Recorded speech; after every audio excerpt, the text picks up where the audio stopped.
Philadelphia, AP, rapper Meek Mill was sentenced to 2 to 4 years in prison on probation violations Monday by a Philadelphia judge who said the musician had wasted several chances to clean up his act following a 2009 gun and drug case.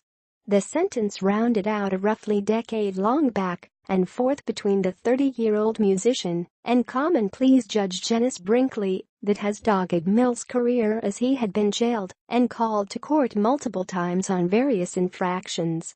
"I've been trying to help you since 2009, Brinkley said, citing a failed drug test, failure to comply with a court order restricting his travel and 2 other unrelated arrests.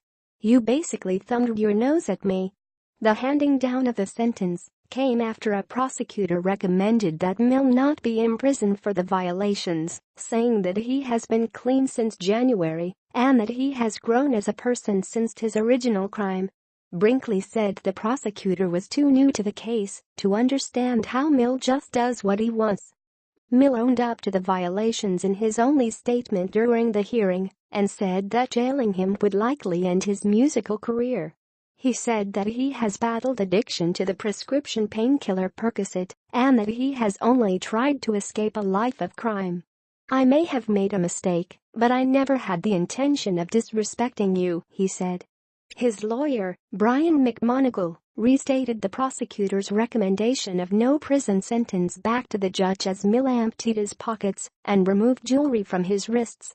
With a court officer looming behind him, Mill turned his head and looked back in the direction of his mother before standing up and being let out of the room by the officer.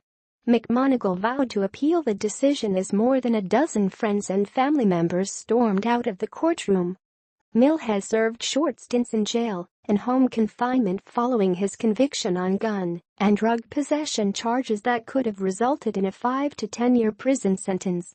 He also was recently arrested 2 times, once in St. Louis for a fight in an airport, where serious charges against him were later dropped, and the other for reckless driving in New York City.